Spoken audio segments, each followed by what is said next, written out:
What up, y'all? We are live on Facebook with the Roughneck to Real Estate podcast. We got our boy TJ on here. He and Corey were just talking about the first time these guys met, and TJ gave old Corey Thompson, the motherfucker of mobile homes, a $1,500 check. Why don't you guys introduce yourselves to the beautiful audience? Obviously, Corey needs no introduction, but people do know you from the Propelio podcast because you were just recently on. We just recently published that, so. Yeah, I was on the Propelio thing last week, 2 weeks ago. I don't remember. Yeah. Appreciate Ryan having me. Appreciate Corey having me. It's awesome to say a couple words. Don't know what we're talking about. Probably real estate, but we'll figure that out as we go, I guess. And hookers. Well, look, I'm an open book. Last night, my neighbor to the left snapped me at 3 a.m. The old WRYD. Like, I woke up to a missed snap from my neighbor with the WRYD. What does that mean, Pat? What does that mean? I don't know what that means. It means, what are you doing at 3 a.m.? And I missed it because I'm old and I sleep in. Well, she wanted to get rough-necked. I don't know what was happening there, but I'm really sad I missed it. And that was the highlight of my morning until now when I get to get on a podcast with old TJ. TJ, I mean, I've seen some of your posts. I saw that you came from California to Texas. Uh-huh. What inspired that move? Like, why from out there to here? Like, what changed there? You know, California's expensive. So start off. I'm here right now. You're in San Diego, right? Yeah. Yeah, that's where I'm from. We did real estate in San Diego for years after the crash. Moved back from Memphis, actually, doing multifamily. And did all the dumb stuff that you shouldn't do when you first got married. So I got married, moved to a new city, bought a new house, and had a major accident, broke my back, and learned how to walk again, all in the first 12 to 15 months, and been here ever since. We love it. So originally we moved to Texas to do real estate because we looked at different markets around the country and decided where we wanted to be. We were just tired of being in San Diego, tired of the prices, tired of the taxes. And Texas kept coming up, Dallas kept coming up. I had a lot of friends out here, so we kind of made the jump, and like I said, just haven't looked back at all.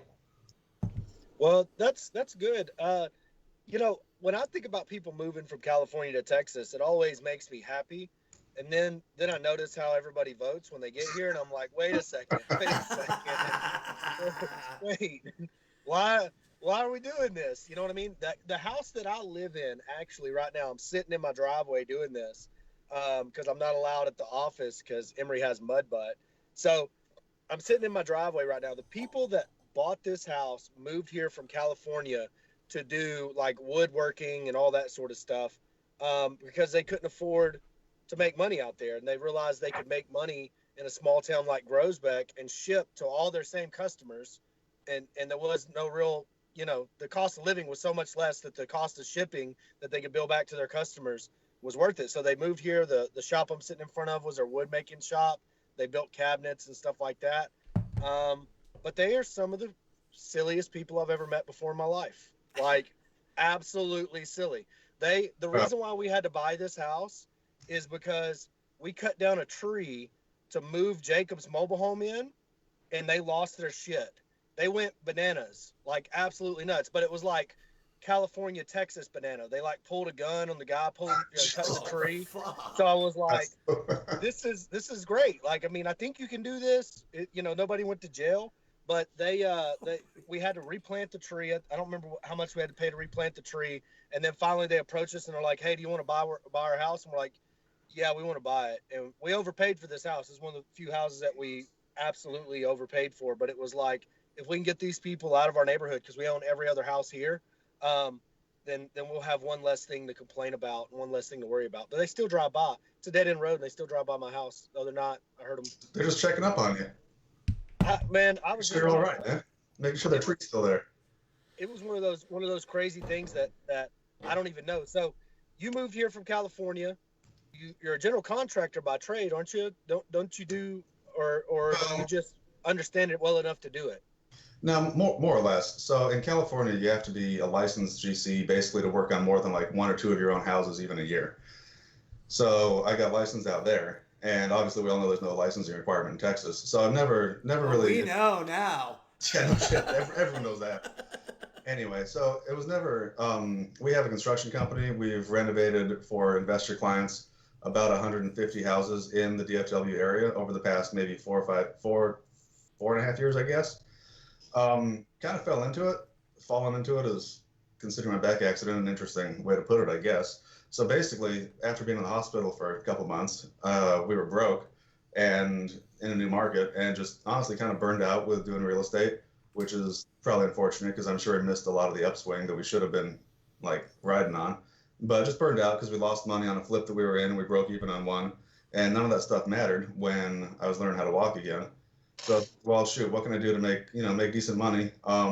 Obviously work a lot, but this kind of real estate ish that I know a lot about, but it's not just buying and selling houses. So we built up the construction company. Like I said, did about 150 houses in about 3.5, 4 years, I guess. Kind of ramped it down when we transitioned back more into hardcore buying and selling, and kind of changed the business model some. So yeah, I guess I'm a GC, but that's not really the main focus.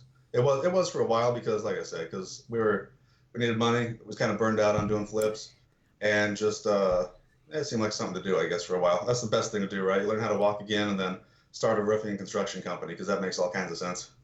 I mean, it makes perfect sense to me. But for the people listening, they're probably sitting here going, "Hey, TJ is a licensed general contractor. He broke even on a flip and lost money on a flip. Were those in California or Texas?" Those were in Texas. So we moved out here. We'd bought a flip before we moved out here. Did pretty good, but it was in a little more rural environment that we just didn't understand the market dynamics as well on. So that's the one we lost money on. And then broke even on one in North Richland Hills just because we couldn't focus on selling it when I was in the hospital. And made a little bit of money on a little condo in, like 820 and the 30 or something like that. I don't remember. I was a little unconscious and drugged up when we sold that one. Well, so. But I think most people always want to blame their contractor when they lose money on a flip. So yeah, you don't have that. You just have to own it and you know what I mean, take personal responsibility for it. I mean, look, I lost money on our first flip in Corsicana. Corsicana is a market that I love now that I understand that it's an owner finance market. You know what I mean? Now that I know that, I'll buy anything in Corsicana for the right price. But whenever I was trying to flip a house and didn't know what I was doing, you know what I mean? I had a contractor steal $10,000 for me. I lost $20,000 we lost $20,000 on the flip. You know what I mean? Yeah. I could easily point to the contractor, but I'm the one that hired him. You know what I mean? I'm the one that vetted him. I'm the one that, was supposed to babysit him and all that. So, I mean, ultimately it comes back to me. But I always see the blame game take place and the piss and match start between the contractor and the investor about, when you end up upside down on a flip.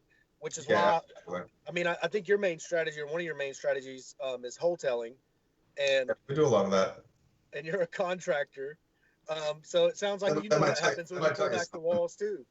That might tell you something. I don't particularly care for flipping. It's the most risky way to make the least amount of money in the longest amount of time, as far as I'm concerned. So it makes sense on some properties, sure, because maybe the market, there makes sense to just blow it out and do a great job. But look, you're buying a shit box. You're paying more than anyone else is going to pay for the damn thing. And then you're going to make it worth less by tearing out all the fucking cabinets and pretending like you're an investor making money on the thing. You're not making money until you make money when you buy, but you actually collect the money when you sell. And if you're buying something that's already a shithole, you make it more of a shithole by tearing it half up. That sounds like a lot of risk to me. Oh, it sounds absolutely insane. It's one of the things that people get caught up watching TV. They get caught up in all this Bushi, Dallas, everything. I had a real good friend of mine that's an investor call me the other day. He partnered with a lady. She was going to split the profit with him, and then she overran her rehab budget, and now there's no profit. So he could have wholesaled those two deals or bought them and listed them and made money. Instead, he partnered with a house flipper, and now they're wanting to owner finance it, and because that's the only way they can make money. And this lady has a lot of experience. I don't know her personally, but she's done 100 houses. If it's going to happen to the person with 100 houses, how is the person that's making good money wholesaling right now that wants to transition into flipping, with all the shady contractors, with all the holding costs, all of the city bullshit whenever it gets time to pull permits and get slowed down, or get stopped. You know, why wouldn't you just take $5,000 today and let a landlord go in there and spice it up a little bit, put a tenant in there, and roll on down the road and do another one? Because 90% of the people you're selling to, if you're selling more than one property a year, if they're calling themselves an investor, they aren't fucking house flippers. They're landlords. Absolutely. And as soon as you make that switch, as soon as your mindset changes, it'll open up your whole business to you. And I think, you know, following you, I know you love the hotel strategy, because it's so easy. I mean, I hate using the word easy because nothing is really that easy, but it's way simpler to hire a real estate agent and find some hard money than it is to chase contractors around all day and hope they show up to work. So guys, I was laughing. I don't want to interrupt, but I was laughing because Dirt Guy Robinson's in the comments blowing us up. He wants to know if TJ wants to be on his sugar daddy list. And he wants to know why you're not smiling. He says you look too angry, man. He said smile for the people. Tell him I am smiling. Tell him I am smiling. Anyway, continue. Tell him he's got to give my new daughter a job driving one of those excavators. That's right. I've been busy for a minute. You heard it, Doc. You heard it, bro. So I was trying to hit him up for a job yesterday, and he said, "No, you need experience." I said, "Well, I drove one a couple of years ago." You need experience. Oh man. Well, I mean, I get on one almost every day, but I couldn't do anything with it other than knock down a tree, burn myself whenever I light it on fire, like dump gas on a fire. Those are the things I'm good at with an excavator. I need to go down to Groesbeck and hang out with Mr. Thompson. That sounds like fun. This guy ain't playing any games. Dude, it really is Disneyland on the back 22. Disneyland. Like, get the side by sides out, start driving over the top of stuff. You need a tree to jump over, we'll knock one down. You know, our neighbor's no longer here to pull guns on us whenever we start assaulting trees, so we can do whatever back there. Nice. Well, all right, I'm on my way. I'll see you guys in a minute. So you like the hotel strategy? What are some of the things you're doing for marketing? Like, where are you getting your deals from? Are you getting them through your network? Or are you getting them? Good combination. I'm not driving all over putting up bandit signs. I probably should. We're anyway. Mostly we do exclusively Google ads, and we do a lot of referrals. So we get we just closed on one yesterday that was a referral from a decent friend of mine, and he might be listening now. I don't know. It's a great deal. It's about a 60% deal in Carrollton that he just has 60% minus repairs. And he brought it to me and said, "Hey, what do you think?" I said, "All right, let's do it." So, I mean, everyone talks about your network is your net worth and all that. And I don't even know what that really means, but I think it means that you work with people and you're not a jerk about it, and you treat people fair and they treat you fair and bring you shit. Well, that's it. Like people misconstrue words. They think words can hurt them. I tell you what can hurt you worse: an empty bank account. Oh, I chew on Pat Hilton's ass all the time when me and Pat we go. Pat's like this, and I'm like, "Rah, nah, we're doing this." And then Pat gets paid, and he's not mad at me anymore. You know what I mean? Yeah, absolutely. Who are you telling? Because me and Pat balance well off of each other whenever we got bad ideas. Like we. Sometimes we get mad. And we got plenty of bad ideas. Oh, no. Like dude, this guy just fucked the shit out of me. I'm about to blow him up. And Pat's like, "No, don't do it. Don't do it. Just walk off the ledge. Fuck you. I'm about to do it." And anyway, so yeah, He's a slab for it. And then next thing you know, Pat's like, they hired me to play this gig. Now they don't want to pay me. I'm about to roast them. I'm like, "Nah, think about it. I'm like, I'm going to roast him at the event on stage. You know, he's like, "No, don't blow up the panel in San Diego, dude." It's interesting you bring up, you see it so often in this business. People get butthurt. Like, I know you do, and I do from time to time.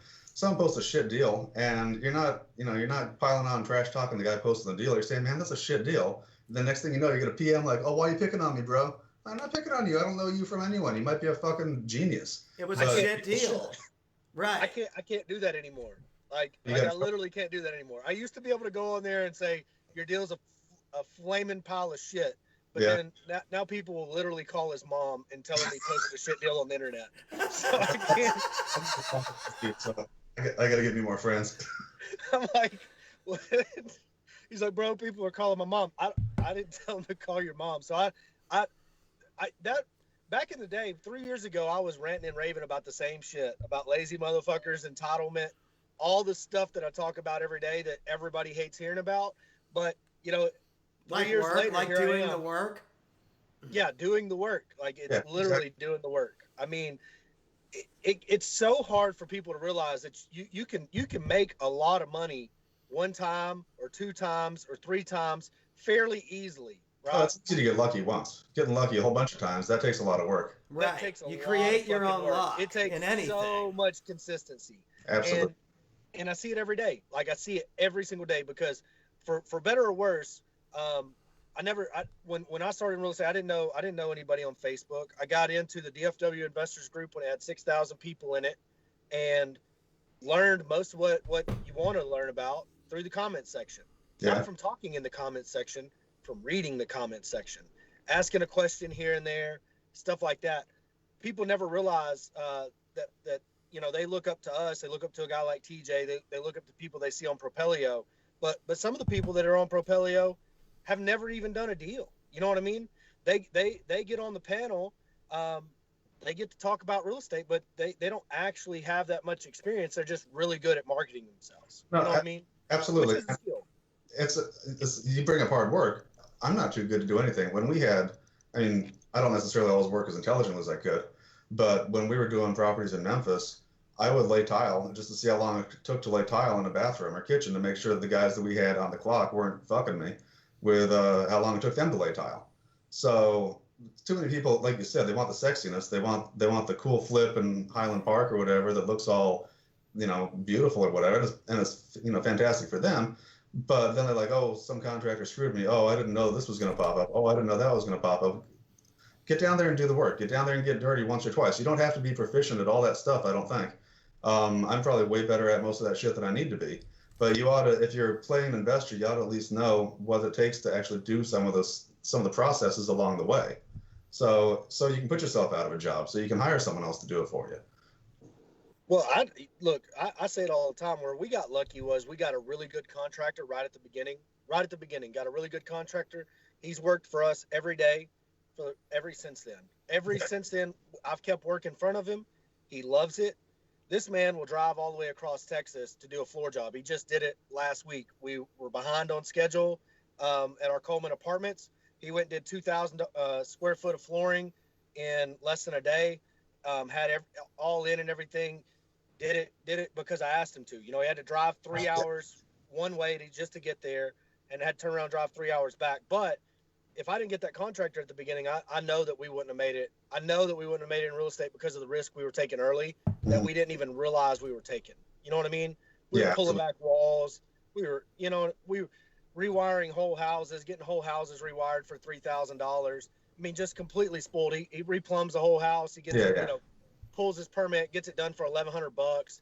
I mean, we're so spoiled in that regard that then you take those numbers to DFW and you realize it actually takes $12,000 to rewire a house. You know what I mean? That's it. I pay about $4,000. But that's the other thing is once you see all these folks, I see people all the time posting on Facebook asking for a fill in the blank. I need a plumber, and man, you've been asking for a plumber for the past 5 weeks. I've seen 4 plumbers that I know are good respond there.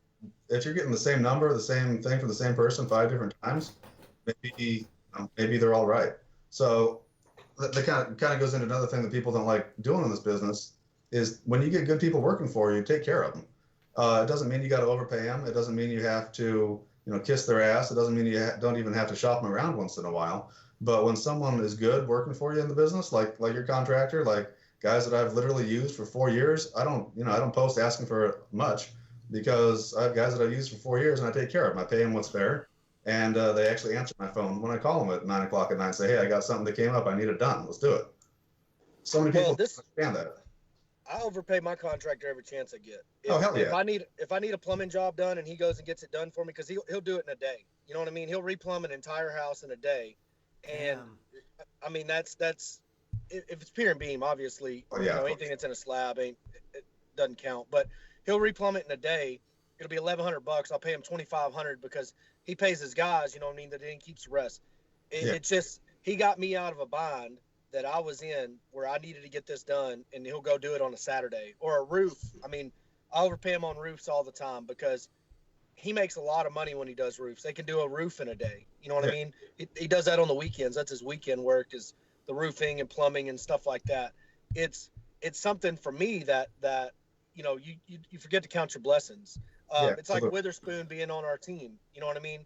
Witherspoon is a great asset to our team because of everything that he is good at that I'm bad at. You know what I mean?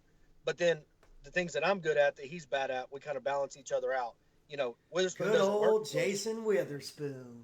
Witherspoon doesn't work for us, but it's really good for us to be able to fire shots in marketing and know that it's not going to fall through, that Witherspoon's going to get the appointment, go out there, run the appointment, call me back with some feedback, and I could be managing contractors in Coleman or Canyon or wherever I'm at, and I don't have to miss out on our hotel opportunities, which is how we make money, which is how, you know, everybody thinks we make money off a rental portfolio.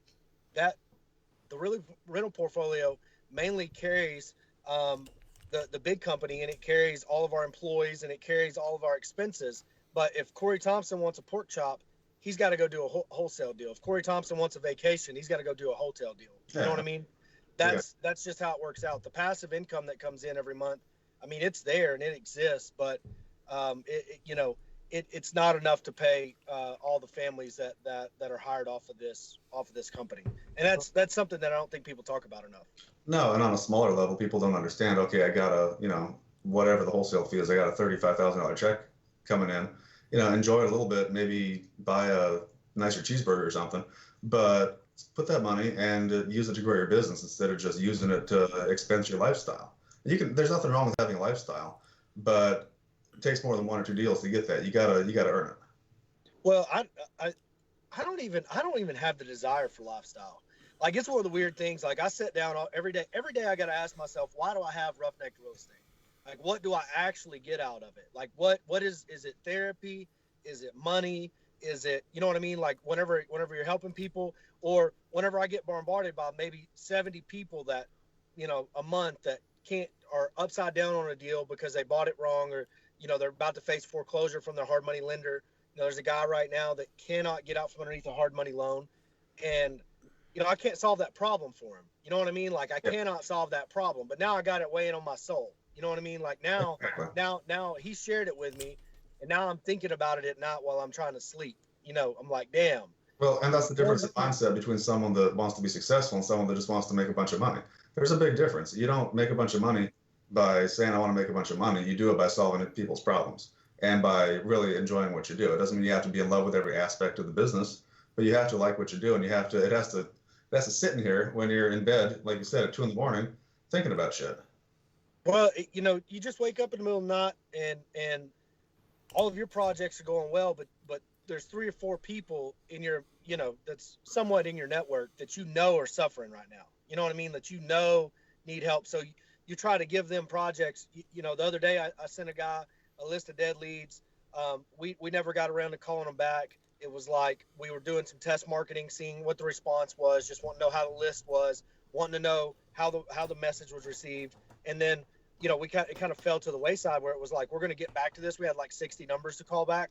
We got to get back to it. And then boom, this guy calls me.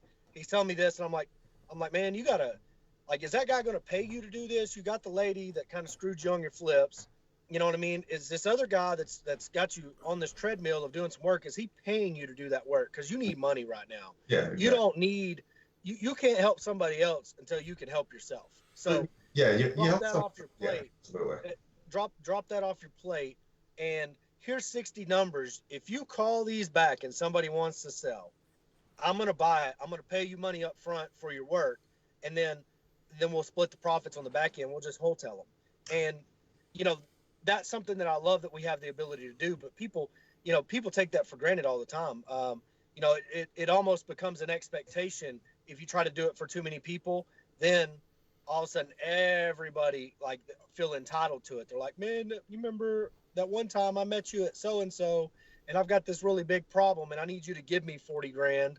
And I'm like, I can't bail you out of that bad investment. You know what I mean? You need to sell that, eat it, and learn from it and just consider that tuition and move forward. Like Well, that's the only thing I can help you with is the mindset of it. uh, that goes back to responsibility, doesn't it?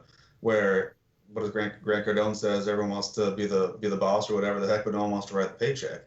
And what he really means is everyone wants to get the glory. Everyone wants to flip the house in Highland Park, but no one wants to lay the tile, and no one wants to take responsibility when something goes wrong on their project. And not no one, obviously, but that's just the difference between someone that understands the business process, understands that doing more than one deal, do some volume stuff's gonna pop up and go wrong. It doesn't mean that necessarily you're even getting screwed. It just means that stuff, shit happens. Come on. For that. That's very nice. Emery just bought me a bullet she found. There's no guns in there though, so Aw, you that's should good. be all right as long as you don't hit that with a hammer. You'll probably be all right even if you did that. I know I hit a lot of them with a hammer when I was young. Nothing ever really cool happened. So, anyways, yeah, that's it's one of the hidden truths about this business is, everybody wants that shining moment. It's like Absolutely. everybody's looking up to somebody. Like I can't tell you. There's several names that I know, but I don't know anything about their history. And the reason why is because I've never, when I was listening to podcasts, when I was consuming content, when I was doing all that, they weren't on there. You know what I mean? I know who Grant Cardone is. I know who, actually, I can't even name the guy's name, but I know the mobile home guy from Bigger Pockets. He's a hedge fund guy. Anyways, I know how he structured his business. You know what I mean?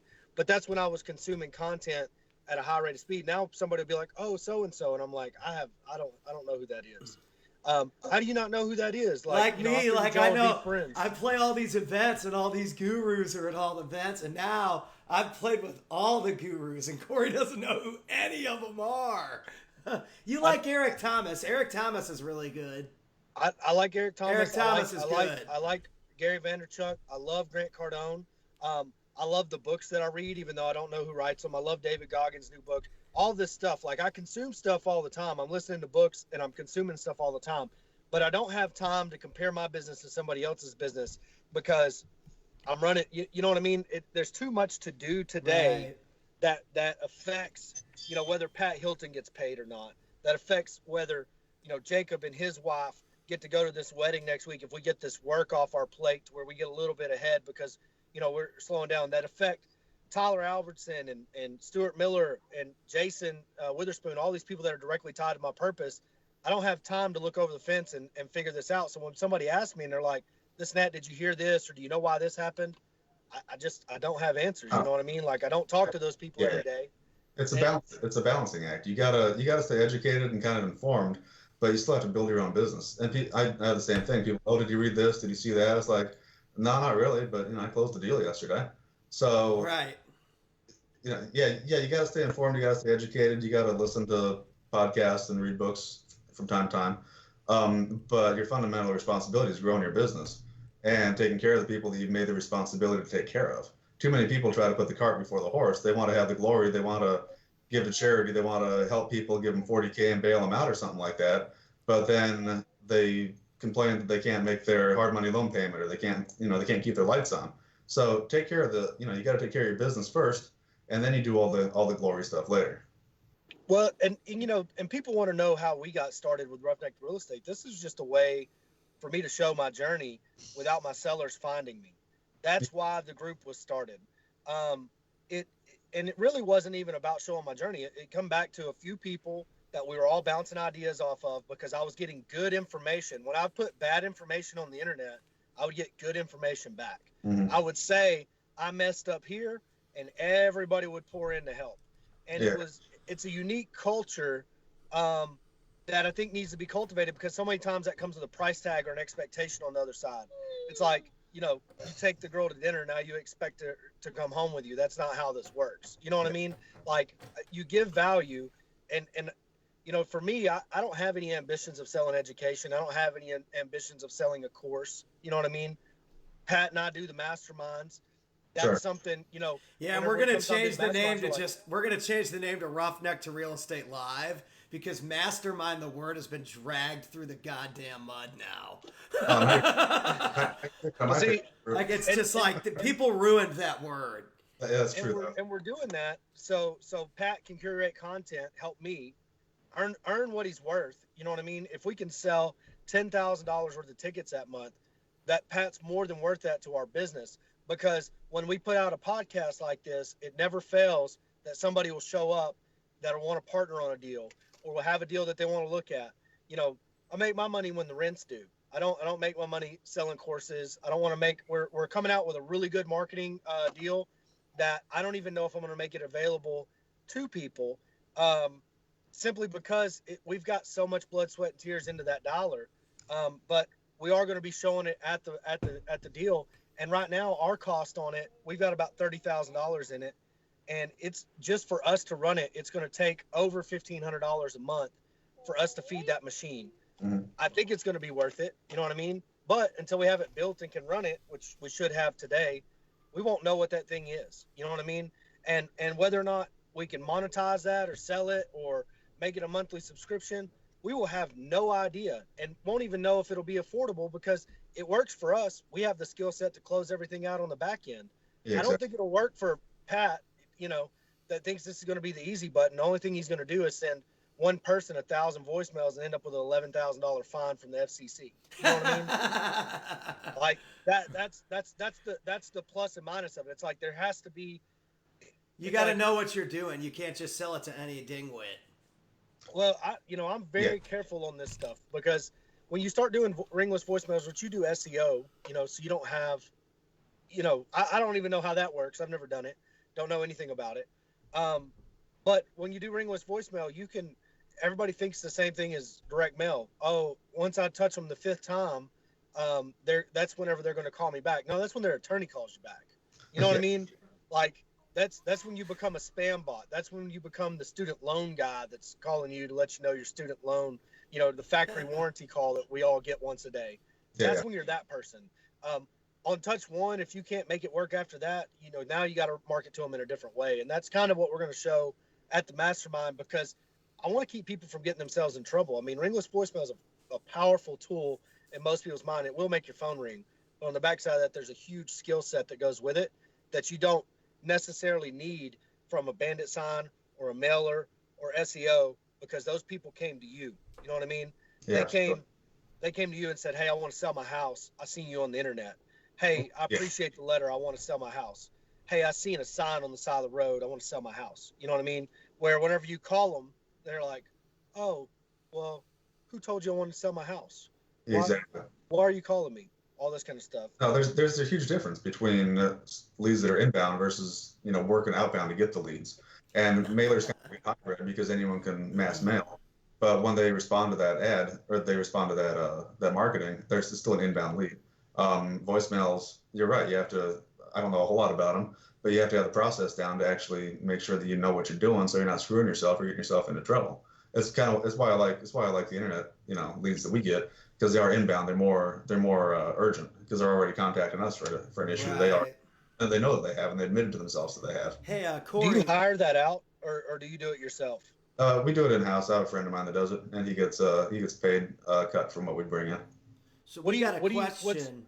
What software are you using for RVM? Sorry to interrupt. Dave Wilkins asked a question. We're using Sly Broadcast, but we're about to have a white labeled product built that is going to have our name on it, Roughneck Real Estate. I mean, we're about to be using our own software. But what's the other one called again? Sly Broadcast. There you go. Cool. Sorry to interrupt. I just like to answer. We don't get too many questions. Mostly not awake yet. Dale Wilkins. And then what's up, Dale? And then TJ, someone was asking, what's your budget for SEO? Frank Daniel wants to know. We do Google PPC. We don't do SEO. Okay. So our website actually ranks fairly highly in a lot of DFW like micro cities and gets no traffic. Like by highly, I mean first page on Google in a lot of cities in like DFW area, and we get almost no direct incoming traffic from. So we spend the money on Google PPC, and it depends. We'll spend $2,500 in a month if we're backed up and busy. We'll spend $4,000, $5,000, $6,000 in a month if we're needing to ramp up and get more deals in. So it just depends. Cool. I've never had the balls to pull the trigger on that. It's expensive. But I also don't know what I'm doing. Yeah, it's expensive. It's a pain. But what I like about it is inbound, and it is something where they already have the implied need of whatever their issue is. They already realize that. They've already like analyzed that in themselves, so they already know they have a problem. So the urgency is heightened, I think. You still get a bunch of shit. You still get a bunch of fuckers that are like, oh, my house is listed. I want 120% of what it's worth and whatever. And that's just anything. I mean, you're going to get a percentage of that. But we get a high enough percentage of people that, have a impending foreclosure, have a divorce, just want to be done with it. Same kind of folks you deal with. We just deal with them differently. They call us and we make a deal. Do they? My experience with internet leads was always the same. And this is something that I experienced. Pat, you remember ICanStopYourForeclosure.com? Oh, yeah. You did the jingle for it. Dude, yeah. First so jingle. I came out with this app, like, I don't know, it was a couple years ago now. It's a couple years ago, and it was the Jingle Man app. And I was trying to run my business selling jingles to business owners. And I got this email from, this Texas email with a Texas phone number, and it was Corey. And I sang a song called ICanStopYourForeclosure.com. And the ad was so popular, it like shut down the whole page. Oh. Anyways, it had Traco in there, and Facebook got mad because we were saying Traco. Like, yeah, that's Traco what it was. song. That's what it was. Oh, that's funny. So they shut it down, but that was pretty funny. But when we would go to those listings or when we would go to those leads that we were doing, we hired a company. We were paying them $2,500 a month. They took us to the cleaners. Like, we went to like 3 or 4 different appointments. But the bad part about that was when we got there, it was an open house. You know what I mean? Like it might as well have been a networking event. I was like, Same leads to like 500 people then. Yeah, they had called everybody that they could get off the internet, and I was like, man, I don't know about these internet leads. I don't know about this pay-per-click stuff. Plus, the company that we hired took us to the cleaners. It sounds like they're kind of shady. You should have got you should have got 20 leads out of that or something, and maybe you should have probably got 1 or 2 actual like deals out of it. Yeah, that's what we figured too. And when we didn't, we shut it down. We said, "To hell with this." And then we went heavy into direct mail, and I love direct mail. At the time, we stuffed envelopes every single day. We printed stuffed envelopes every single day. We rented out of our office, and we got deals off of that. But we looked at our total, and we'd spent $47,000 on direct mail in a year, and had done like 3 deals. And at that point in time, we knew we were hitting a saturated list, a saturated market. Everything else, and that's when we just completely revamped our business into rentals, owner finance, and we quit relying on trying to wholesale or flip or any of those things, and we started buying and sourcing private money. We had a lot of people offering us private money by then, so we started buying our own deals and doing equity pools from the bank and feeding our marketing machine and buying more deals. And you get about $3 million in debt, and you start looking at it kind of from, don't want to keep doing this, probably not. And then we switched to the hotel model. So kind of how we ended up. Is like I don't know when they're going to say no on this next round of debt. You know what I mean? And we those are my brand new nails. That's good, baby. So yeah, that's kind of how it is. Do you have any rentals, TJ? I've had a bunch. We have 3, I think now, maybe 4. Yeah, I think we got 4 now. I've done rentals. Like I said, we were doing the Memphis thing. We had 210 plus a bunch in San Diego that I managed, and they're fun, but they're a pain in the ass and a hassle. So, we'll probably ramp up and get some more. I tell you what, the biggest pain from us, from a rental perspective, is and we're learning as we go. I think we have 300 doors under management with another 57 under contract, and it's very, very difficult to keep up with the vacancies. Like right now, we raised rent at our apartment complex in Lytle, $30 a month on the people that we could, and 5 people moved out. Well, yeah, it's tough stabilizing a property, and it was stabilized though. We just wanted to raise rent, and now we're having to do make readies, and we got it up for a refi, and it's kind of nerve wracking The cool thing about it is things were rented for about $500 a month, and we're getting $850 for the ones that moved out.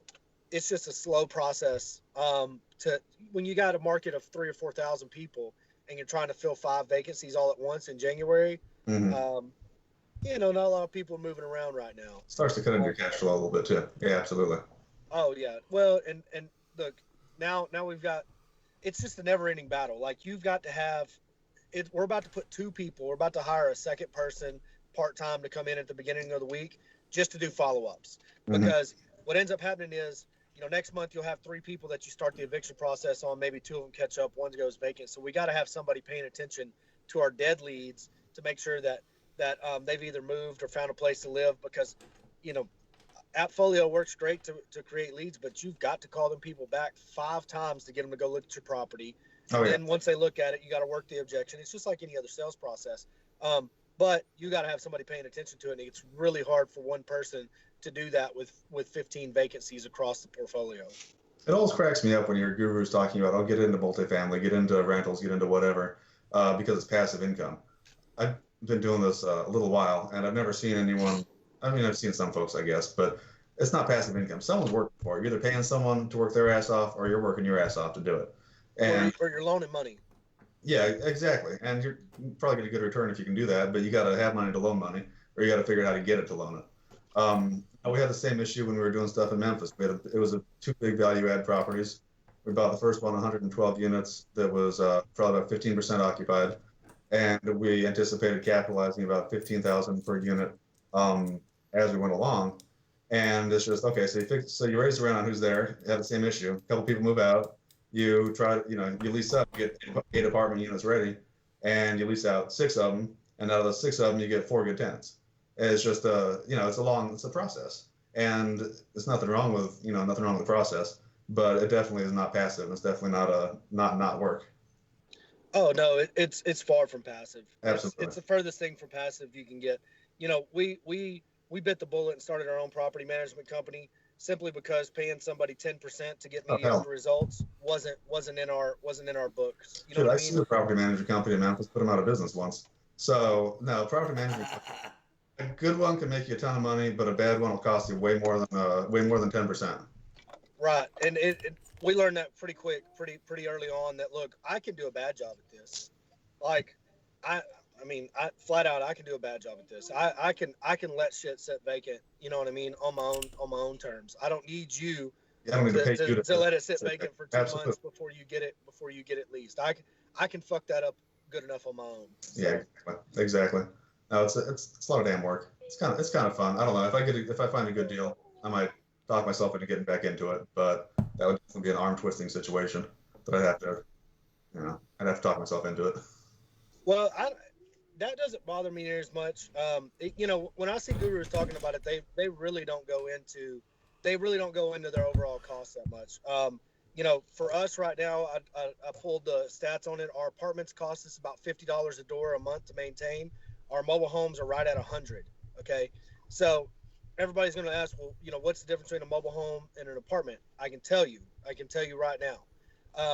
That includes vacancies. That includes when somebody moves out. Okay, you've got all those old cabinets. Those mobile home cabinets aren't built as sturdy. Those doors aren't built as sturdy. Once you get all that stuff replaced, it's not that bad. You know what I mean? But the initial cost to get it replaced, it falls into your maintenance costs, falls into your make readies, falls into your vacancy loss. Whenever you've got to send somebody in there to replace cabinet doors. You know what I mean? That's why you see such a discrepancy in what does it cost per unit for a rental house in Arlington or something like that. It depends on how much you did to it when you bought it. If you bought it right and replaced you replaced the shit that was already bad and replaced the stuff that's about to go bad, your maintenance costs per year aren't going to be a whole lot. But if you go in there and have 40-year-old faucets and try to stick a tenant in there because you're bleeding cash or whatever, you think you bought it right. Next thing you know, you're bitching because 2 months in you have to replace a faucet and there's $300-400, and then 2 months in you have to replace another one, there's another $300-400. When if you just got the bathrooms and do them in the first place, it costs you a lot less. And it depends on how you manage it up front. And you don't have that luxury when you're doing apartments. You have to have routine maintenance every day, all the time. Toilets go bad, plumbing goes bad, whatever goes bad. And once you get turnover, you never know it's kind of like a rehab. You never know what's wrong with the unit until you get in there and there's nothing else in there. So it really depends on, like, I guess that's a big difference between apartments and houses in terms of routine maintenance. Houses, you can kind of hedge a little bit. Apartments, you do a due diligence and you do inspections, but you still don't know exactly what's wrong with it until you get Well, them. apartments, the biggest thing you can do in the apartment is learn from the person you're buying it from. Yeah, Figure out why the hell they're selling it. You know what I mean? exactly. They wouldn't be selling that asset if it was every man's dream. Exactly. And our best apartment complex is in Lytle. It's nice, it's clean, it's whatever. But they built all these little cabins out there, and it's literally got 4-foot spaces between the runners in the ceiling. What are they called? The ceiling joists, like Yeah. so where you put your decking on for the shingles. It sounds like 4 we're foot good. apart. Yes, that's exactly what's happening. And so, being inexperienced, when we looked at that, right? It's apartments. Like some of them are apartments all under the same roof. Some of them are fourplexes, under one roof that are fine. But those little cabins, and there's probably 7 or 8 of them, are all going to have the roof replaced, Mhm. and not like shingle pullback, like go in, Decking, rafter, decking, everything. the whole thing. And so we just replaced our first one, and it's an expense that's gonna take time. The parking lot, well, we think the city owns it. It turns out we own it. Now Oops. we got to do some paving. You know what I mean? Exactly. Not cheap. So luckily we're able to roll some of that cost in, some of those CapEx expenditures in, to when we build our storage units. When we build our storage units, we'll just roll that into the loan, get the paving right, get the roofs right that we can. But eventually we're going to have to eat that cost. You know what I mean? Eventually, every single roof that we replace out there is a month of actual cash flow gone. So, but it's CapEx. It adds value to the property. Yada yada yada, whatever. So why don't you guys give our viewers like 5 more minutes of extreme value, because the Iron Heels are about to go live on Propelio. No, they're an hour away. Oh, they are? Yeah, they don't go until 11. Oh, okay, well, good. They should be watching us. Yeah, they should be watching. They probably are on their blocked profiles, some of them. Anyway, all right, well, good. I lose track of time. Go ahead, then. Keep it up. Sorry about that. But gurus have a funny way of talking about that. But all the bad stuff that happens. I look at it, and nothing's a better teacher than experience. As we dive more into this, go away, Emery. As we dive more into this, we're stepping away from, we'll still do mobile home parks. We love mobile home parks. Our one in Canyon has been a huge lesson for us. Huge lesson. Our one in Fort Worth probably is going to be the cream of the crop for a long time. It's just simply too easy to lease. Our one in Canyon, we now know what we know. What we liked about Canyon was everything was individually metered. What I hate about Canyon now is they built a 500-unit apartment complex there for a vet school that comes in. Anytime you add 500 units to a rental market that's only got, I think there's 13,000 people there in that town. Yeah. Now we're like, oh shit, it's hard to get these things rented. You know what I mean? Like, and once the vet school is finished, it'll be fine. Once the vet school's finished and it's populated, everything will be great. But right now it's like, well, this needed just a little bit more research, and it's going to be a lull. We've got $600,000 in it at this point in time. We still need to buy more homes. We'll eventually buy more homes. But at the end of the day, we were anticipating $800 a month rent, and we're getting $650 to $700 a month. The numbers are just off a little bit. So it's hard on stuff like that. But knowing where you made your mistake is knowing where you made your mistake, knowing how to move forward. If we had to do it all over again, we saw the vet school going up. I don't know how I missed the apartment complex. You know what I mean? It's like, I actually saw the apartment complex. I just thought it was you know what I mean? It was just like, that'll be fine. That'll be fine. But it's not. Yeah, that's the problem in any submarket. That's really kind of what happened to us in Memphis, I guess, when everything crashed in 2008, was we had the market dynamics of the kind of financial crash happening. So it was hard to refi, it was hard to do anything, it was hard to get any maneuverability. And then in combination with that, people across the city in Memphis, 700,000 people, there were other submarkets that had to drop their rent that then took tenants from our property. We thought had solid, and they move over to that market because, well, shoot, $100 more, and they're 1,000 square foot, not 1,000 square foot, they're a couple 100 square foot bigger. So it's always, the stuff you can't see, or the stuff that is around the corner that think you have covered. That's the stuff that eventually gets you once in a while. And it doesn't mean it's catastrophic all the time. It just means that it's issues that you have to deal with that you don't learn about when you're going to an apartment investing seminar or guru thing, or paying $10,000 for a program. How much? How did y'all get out of that deal in Memphis? We short sold one. We bought it for 1.3. We capitalized a little bit. It was worth about 2 at the top, and we were able to short sell it. I don't know how, for about 500K. And I just looked. It traded for about 250 about 2 years ago. So it's a submarket that's severely declined in that city, and partially because the density was just overbuilt in multifamily, and then partially because of the dynamics that I just talked about, where the density in similar, like maybe 2 or 3 miles farther out, were also became overbuilt as the process went along, and people just move out of there and kind of get away from the C minus D properties. Yeah, C minus ish. The other one we cashed out. We took a big hit on it, but we cashed out, got a couple bucks out, and kind of kept going. Well, how many partners did you have on that deal? It was a family thing, so I organized it and put it together. We had like 3. That ain't bad. That's Well, fine. I mean, I'm looking at our investment portfolio, and it's really hard not to sell something that you can make probably 1.4 million on if you sold it right now today. Yeah.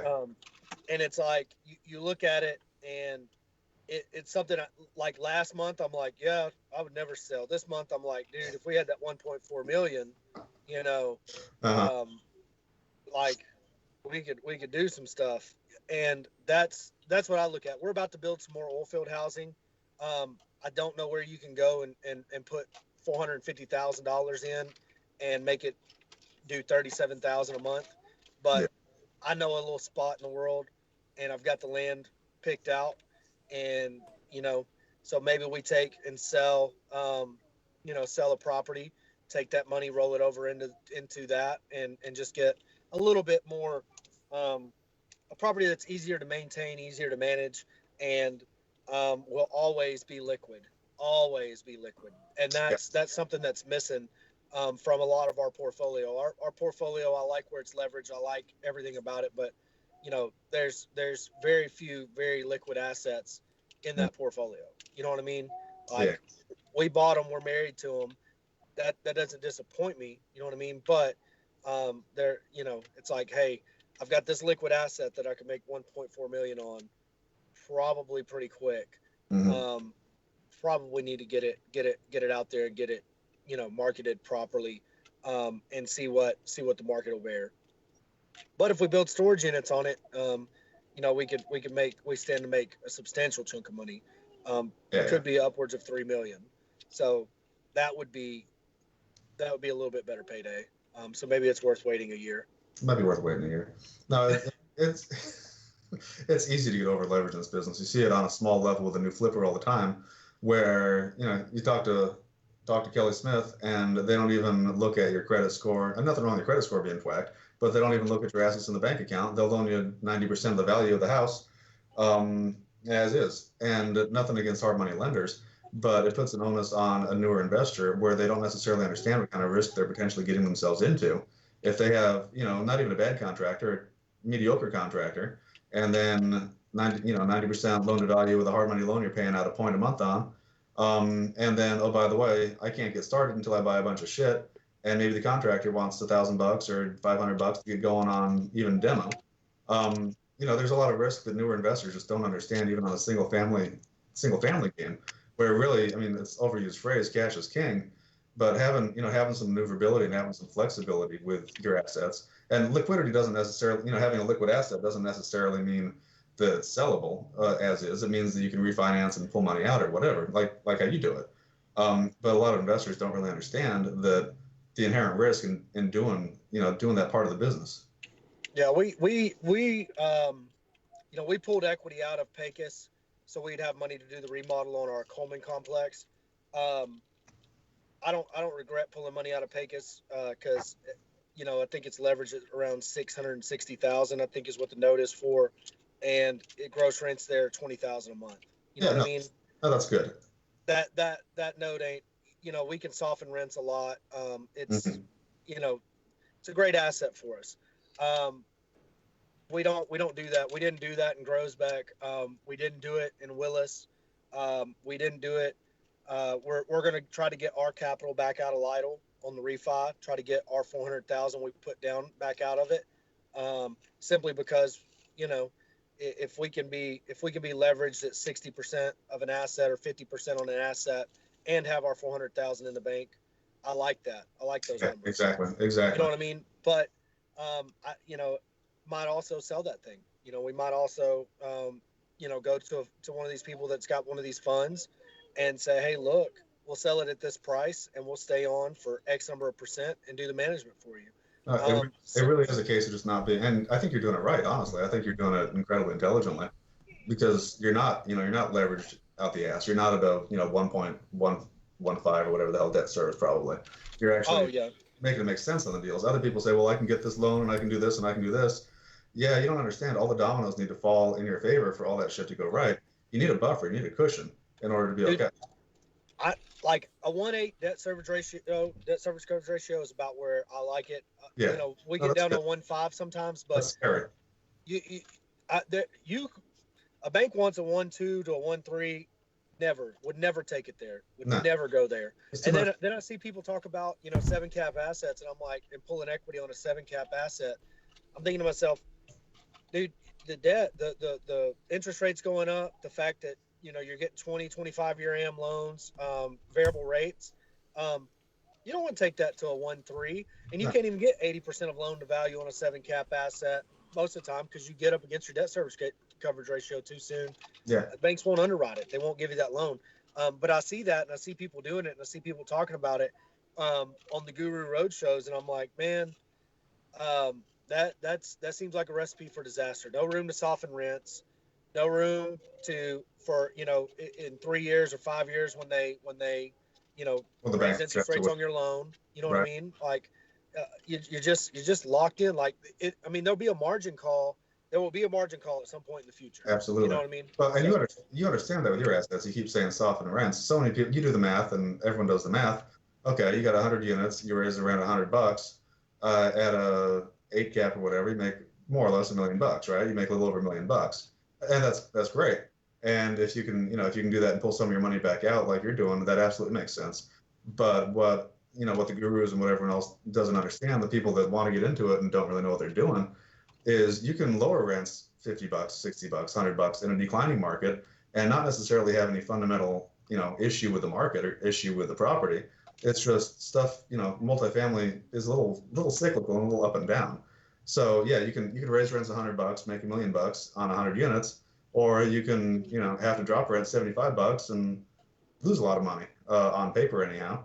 It just matters the only difference is how is the asset structured? How is the debt service covered, and what kind of cushion and buffer do you have? Right.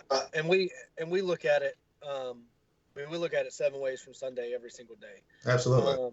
And evaluate it and try to figure out, one of the funny things you talked about deferred maintenance, getting, when you rehab a property and getting the air conditioner replaced and all that, we've had properties with brand new air conditioners, a year-old air conditioner go out. Shit still goes out.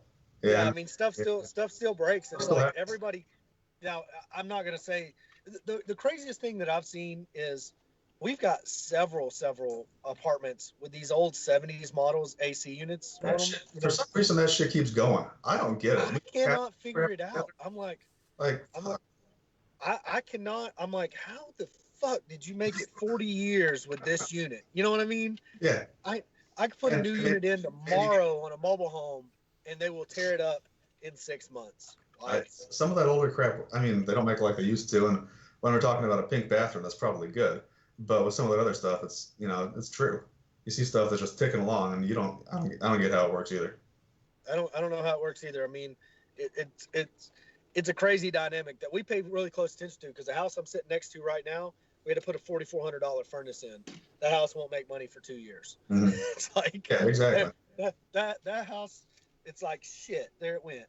There's that house profitability for the next 2 years.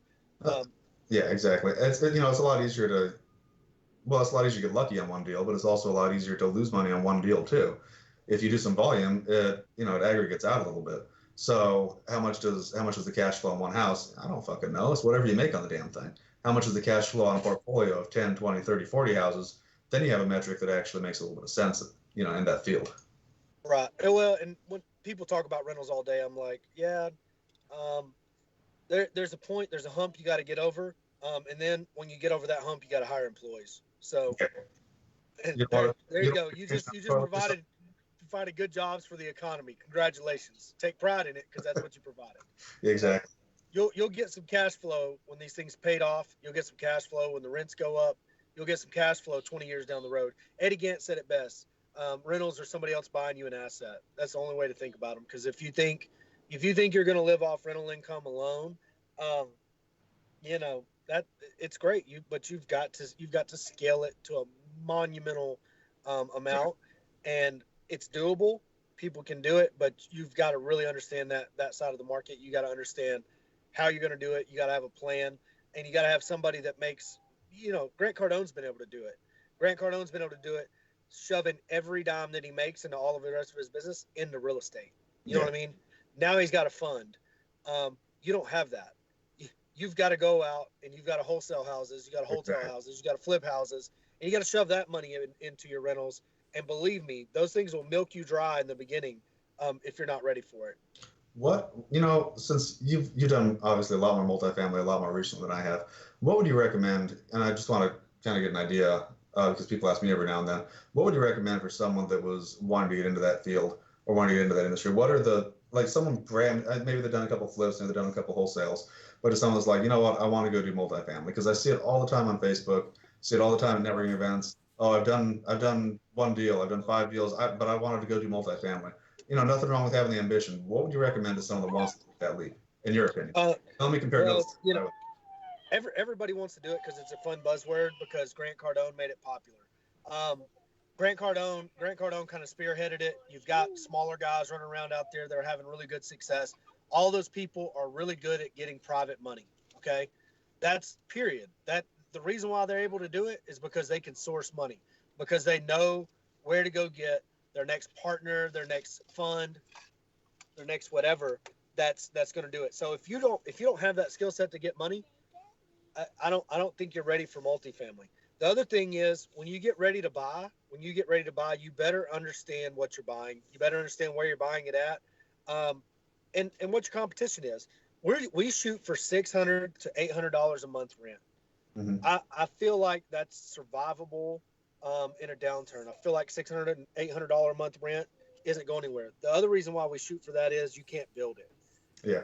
TJ, you can't go build $600 a month rent. Go try. Oh, exactly. It's going to be a 4-cap investment, mm-hmm. and nobody's wanting a 4-cap investment at $600 a month rent. So if I can get into a market that I feel like isn't going anywhere, it's a small town, it's close to a metroplex, and I can get that $600 a month rent that is leveraged at 50%. You know what I mean? After expenses, your expenses on that rent is going to be about 40%. 45%, somewhere in there. Those lower margin rent carry a higher margin cost. Yeah, absolutely. So anyways, if you can get that, then you probably have an asset that you can go buy and make it on. But anticipate those 1970s ACs shitting the bed a month after you take over that property. Don't even worry about it. All 50 of them at once. They work great for the previous owner. They ain't going to work great for you. So you better have some money in your reserves and your coffers, or know somebody that has some that's going to loan it to you for that deferred maintenance. Our Tyler property we just did our mastermind on, 7 people didn't pay rent. It's like we got 25 units. Very first rattle out of the cage, we're having to do 7 evictions. Mm-hmm. Yeah, exactly. This is not the asset we thought we bought, but it gives the opportunity to raise rent on those 7. We're going to have to go in those units and, at least bomb for fleas or something. You know what I mean? Like something, there's going to be an expense tied to those 7 units. So that's one of those things that just works out that way. The 57 units that we've got under contract in Central Texas will be a huge learning curve for us. The average rent on that portfolio right now is $350 a month. God damn. We anticipate being able to raise it to at least 650, but we cannot do that in one big swoop. You know what I mean? Because it will kill our. But we gotta bump these 5 up, see what happens. Bump these 5 up, see what happens. It'll take us a year or 2 years to get that asset stabilized with market rents. But when you first look at it, you're like, oh man, I'm gonna double my equity in a month. It'll rock and roll. No, what's gonna happen is we're gonna raise rent and have to replace some ACs, and we already know that. So we're just anticipating it. We're just ready for it. Yeah, I think one takeaway from that well, 2 takeaways too. One, I don't think multifamily in markets where they're super cheap rent, like if all you can get is $450 for a unit, even if you're at $300, if all you can get is $450, I think that is a little riskier than if you're shooting for something like where you're at, where you're able to get $800, $700, $600. It's just a different demographic of tenant. Thing one, and thing two that you see all the time is the UCAN properties. Oh man, you can do this to this property, you can do that to that property. Look at how much money you'll make when you can. But like you were just saying, the UCAN can take you 2 years to get there. You need to buy right, and then when you hit the UCAN aspect of it, then you actually make money on the thing. But if you're buying at a 3 cap as is, and it's a distressed thing from the 70s, but you can increase the rents by 50%, and you can increase the occupancy up to 80% from 50%, then you might not be buying it right in the first place. Well, we've got these 57 units under contract for $800,000. So 57 units. Thank you, baby. 57 units. I think it's $14,000 a door is what we're paying. It's in a town where you can't go in there. You can't build it. You can't create it. We missed out on a mobile home park there. I love the town. I love where it's located. I think as the population of Texas grows, more people are getting forced out into areas, and they want to go into areas that remind them of the area that they got forced out of, namely Austin, which means people that get forced out of Austin kind of head west. You know what I mean? Yeah. They want to stay in the hill country. They want to look at hills. They want to have the White Rock downtown area. There's a lot of interesting investments happening in the downtown of those smaller communities. And you look at it, and it's all entrepreneur, hippy-dippy people from Austin that can no longer afford to live in Austin. And I love it. You know what I mean? I love what's happening in those small towns. But anytime you can pick up 57 units in these 2 towns, they're about 30 miles from each other. We've got 16 in one town. We've got 41, 43, whatever the math is there in the other town. And, I'm looking at the complex and I'm going, man, got a metal roof, so probably won't have to fuck with it for a while. Yeah. The only thing I'm looking at that I can see that's really obvious is the ACs are ancient. They're just 72 models. And I'm like, bro, that's going to be expensive as they go out. But, other than that, good, hardy tenants. You know that because, it's clean. Like, it is clean. Like, you can tell it's a stress property versus just, underperforming property by driving through. And the previous owner, we asked the previous owner, we're like, hey, how are you renting this stuff? He's like, I got to add in the paper. It don't cost me but $200 a month. I'm like, there you go. You know what I mean? Like, man's 84 years old. He don't know Facebook exists. Exactly. He flat out told us when he sold us this, he's like, anytime, I don't know if you know this yet, son. This includes your salary, your expenses, Emory. Your expenses include your salary. After you pay all your expenses and the money you're left over with, you should be able to pay off any property you buy in 7 years. Well, that's like a 15 cap. So we were born too late, Corey. We need to get into this game about 50 years ago. Yeah, I was like, he priced it to us at a 15 cap. So we feel good about the asset, but the risk involved is when you raise rents and then all of a sudden you incur a $200,000 remodel bill. You know what I mean? Exactly. You've got to go get the $200,000 from somebody else because the bank ain't gonna give it to you. You know what I mean? Yeah, but you still buy it right from the get go, and it's 15K, that kind of cap. You're doing exactly what you got to do. That so many people don't see is you're buying it right. You understand that there's capitalization involved down the road, or maybe immediately, depending on what it is. But fundamentally, you're buying it right. And you're buying it on today's numbers. You're not buying it on some bullshit that you're making up 5 years down the road that probably doesn't exist. No. And that's the biggest thing about anything you're going to buy. That was the hardest thing for me to get across to people in Lytle. I was like, this gross rents on this thing right now are $17,000 a month, like $17,000 a month. But they didn't have records to show that. They showed that the property only had a $35,000 NOI, and the reason why was the whole family was living in the complex. Like the granddad died, the whole family was living there. Well, he moved out after he died, right? Do what? He moved out after he died, right? He wasn't still there? Oh no, he wasn't still there, but all of his kids were, and they were living there for free. You know what I mean? So, but that was on the previous year's books. At the time we were buying it, everything was occupied except 2 units. Yeah. So I'm like, dude, we'll have 18,000 a month rent. You know, as soon as we get these 2 units online, we got a third unit that is a mobile home that is going to take about 30,000 to rehab that we haven't done anything with. It's going to bring $1,200 a month. You know. So we've got value add potential, but the day that we bought that thing, it made sense to buy it at those numbers, not needing to raise rent, not needing to do anything, just the numbers it had right then. It made sense to buy it. No, you can buy a vacant 10-plex in pretty much any market and kind of do a pro forma that makes sense probably. But when you're dealing with 20, 30, 40, 50 units, then you got to buy it on what it's doing right now. Oh yeah, no doubt. And the biggest thing I've learned is, we took on the Coleman property. It's cash flow negative. We've got units ready to get it cash flow even, and we've got to do that before we can get our next construction draw, right? So now we've got 9 units ready. We've got, I think, 4 leased, somewhere in there, and we're having to lease the rest of them.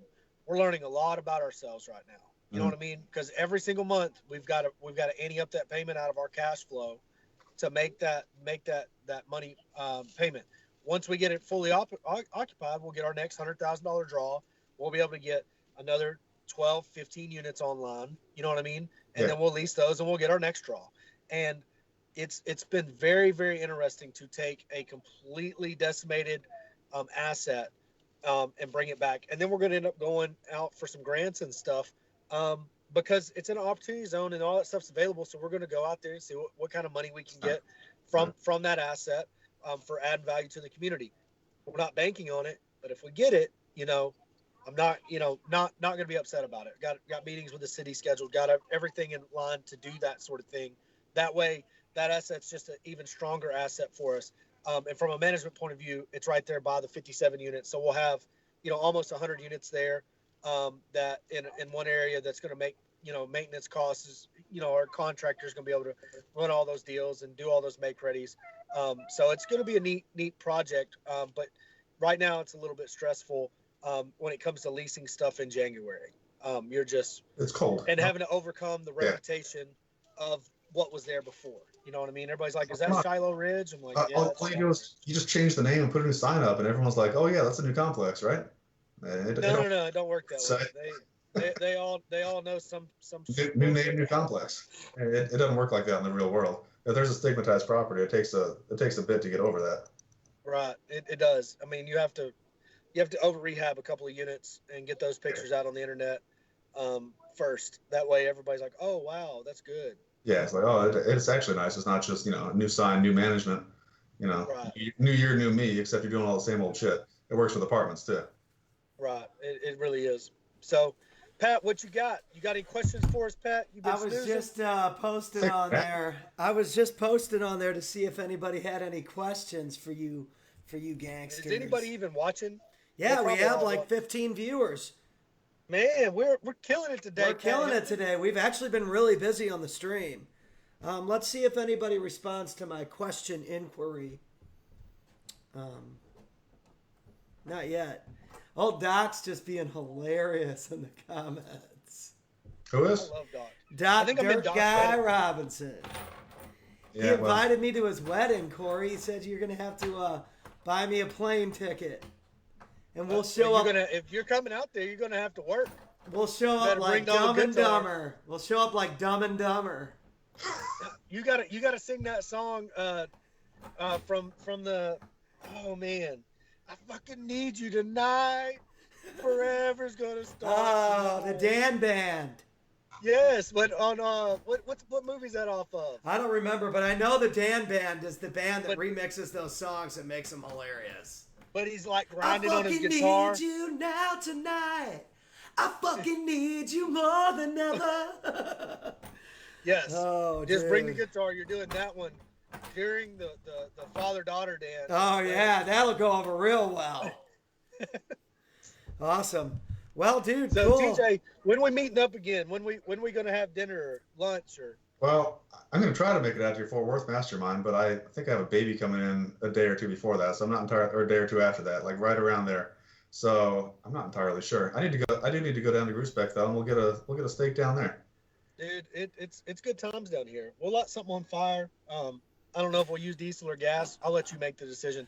We can shoot a flaming arrow at it if anybody's afraid of the gas. That sounds like it might be safer compared to A your flaming arrow. That probably sounds a little safer. I like my eyebrows. I mean, I'm like, Oh man, I'm so happy my hands healed. When you're coming up to Dallas, you can do some of that bougie shit you hate up here.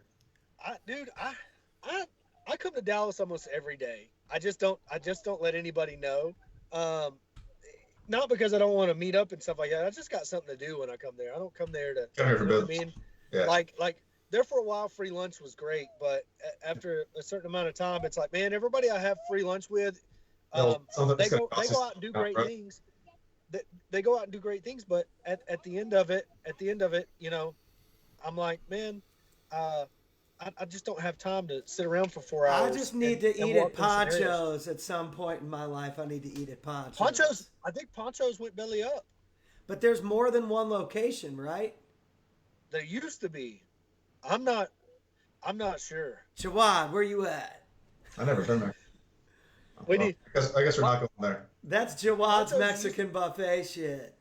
You used to raise the flag and they would bring you another plate. Nuh-uh. Yeah, they had a little flag on the table, and you'd raise the flag, and it's a Mexican buffet, but they like bring you food. You do not get up and get your own food. You guys feel awesome. Maybe you have a little responsibility in them closing then, if that was kind of their business model. I mean, you're just out there. Yeah, I know. Dude, they used to take us there on field trips. It was either there or CC's because it was like $3. Oh, I remember CC's. Yeah, CC's is like $4 now. So in 30 years, CC's has raised their price $1. That's my inflationary gauge on how the economy's doing. That's some kind of gauge. I don't know. How's the quality? Some kind of gauge. Tostitos pizzas, the ones that were 99 cents are now $1.25. You know what I mean? Ooh. So and Snickers bars used to be like all candy bars were 50 cents for a long time. Now they're at least $1. Are gumballs still 25 cents? I feel like I'm going to be more in tune with some of this stuff once I have one of those kids in the backseat running around. I don't know. I know packs of gum aren't 25 cents like they used to be. Okay. Like you used to be able to get some Winter Fresh or some Double Mint for 25 cents. Not anymore. You get that little 5-strip thing or whatever? Yeah, Juicy Fruit. That shit's like 35 cents, dude. Economy's fucked. Yeah, that's ridiculous. Yeah, that's a percentage increase that nobody saw coming. All right, boys. When you come up to Dallas, give me a call, Corey, and I'll try to get down and see you. I'll try to make it out to Fort Worth when you're out there. Yeah, man, that'd be cool. No problem. Dude, the Fort Worth Mastermind is going to be kind of interesting, mainly because that park's we had a murder in that park. Oh, I've had those. Those are fun. And it's really disheartening because it was an infant child killed by a dad, and yikes. They're paying rent. I don't have a clue what our rights are as far as getting them out, but it kind of put a stigma on the property because they had news cameras standing out in front of our property talking about this. The dad can't get out of jail. I don't think he can bond out. I think he got like a $500,000 bond. Ouch. The mom is still living there. They're still paying rent, and the lady called. Anyways, I don't even want to talk about it on the internet. We'll talk about it at the mastermind, but it's something that from our side of things, it's like everything's rocking along and going perfect, and then someone throws a wrench in it, and you, I feel worse about knowing that that's what happened there. You know what I mean? We turned them into CPS way before that. The CPS have been out there. The complaints, like, you just feel some type of way, and it's not something that you anticipate, but at the same time you wonder what your legal grounds are to evict, and then you also wonder because you don't know the whole story. You don't know, you don't want to the mom might not have had anything to do with this, you know what I mean? So you don't want to make it a bigger burden on the family that now has to go homeless. It's so so many things Well, especially that you don't look at. Especially when there's a kid involved. We had a couple murders on our properties back in the day, but it was always more of a mutual situation where just one of them happened to end up dead. So it's a lot harder to get too butthurt about that. But when there's a kid and a family dynamic, that's got to be tough to deal with. I've never had to deal with that. Well, and you don't know you don't know the correct answer. Yeah. It takes a business decision that would normally, seems pretty cut and dry to probably anybody listening. You know what I mean? But it's not a cut and dry business decision because there are families involved, Right. there are kids involved, and then it makes you want to tighten up on everything, every aspect of your business. It's like, so now we knew those people. We hate it. It's kind of one of those things. They just kind of they move in. It's their property, and then all of a sudden they got 10 kids in there. You can't discriminate against that. You can't, you know what I mean? You can't come in and say you can't have all these kids living here. You know what I mean? You can put occupancy restrictions on a unit as long as it's kind of blanketly enforced. Can you? No, I don't think so. It's family discrimination. But you still have like a max occupancy for the type of unit. I'm telling you, I don't know that it's like, I just know it is like we looked into it because you don't want that sort of thing. You want everybody to you want the property to be being used properly. They ended up renting another unit from us. That somebody in their family did, so they're like split between 2 units now. But that whole situation, you're just treading on the water. You can't even ask. You can't discriminate against family size. You can't discriminate against all these other things. And honestly, I don't even know how to go about enforcing it without getting sued. And then, but it's just a weird dynamic, and it'll be interesting. That the mastermind will be interesting for everybody to kind of see how that it's Sampson Park is where the mobile home park is, how the community's turning over, why we feel like it's a good investment, and then also how we were able to add value to it from raising the rent from $450 a month to $1,000 in some units. Mm-hmm. And then also, we brought in a bunch of used mobile homes that we bought for $4,000 and $5,000. We're going to show all the numbers on what it took to rehab them and how now when we buy that $4,000 trailer house, we're going to replumb it where it sat at, and then we're going to move it to Sampson Park. That way we don't end up paying $6,600 to a plumber to have it replumbed in Sampson Park versus, Normandy, Texas, the plumber's a lot cheaper. I didn't know. That's pretty cool. Oh, I'm going to try to make it for at least one of the days. Like I said, I might be having a kid within a day or two of then, so I'm not sure if I'll be able to get away. But well, congratulations on that, by the way. I really appreciate that. I mean, you see the blessing of my life. She looks like a handful. That's what I was laughing at a minute ago. I hear they're expensive and time consuming. Man, Emery's my little buddy. She hangs out with me every day. We fight like grown-ups. You know what I mean? Every now and then she karate chops me in the throat and I got to elbow her or something. But other than that, but you treat her like a person and they respect you for that. So man, I'm telling you right now, there's not been a bigger blessing in my life than getting to hang out with this kid every day to really put things in perspective. Hearing her make a plan, like just her little salesy plan. We're driving. Dad, what do you think about if I'm really good, we stop off at the dollar store and we get me a toy, and then I'll be quiet when you're on the phone, and all these things will work out really good. Does that sound like a plan, Dad? That's negotiation skills right there. Next thing you know, I'm like, oh man, that sounds. You know what I mean? Like, I don't want to give in to this, but it's so well articulated. You know what I mean? Like, this plan is making sense. I know that it's built on false hope and dreams. You can't be quiet, but right. This you don't really want to set up to fail too often. I guess you have to have a reasonable expectation of success. Exactly. Well, she's big fun. Yesterday we made 300 miles. She puked in her cup twice. She was a trooper. You posted the vomit on Facebook. We all saw it. Yeah, we all saw that. I don't know if I sent. I try to like your shit, but some stuff's a little hard. For some reason, I engaged with it too. So it kept fucking showing up on my page over and over. I was just proud of her. Oh, no. Proud dad moment. That's a great way to end it, boys. We will see you guys all next time on the podcast. Make sure to hit up TJ on Facebook. Emery. Add him as a friend. Make sure to wave at Emery. And we'll get this up on iTunes. I'll shoot you guys a link. And rock and roll. Thank you, gentlemen. Appreciate it, TJ.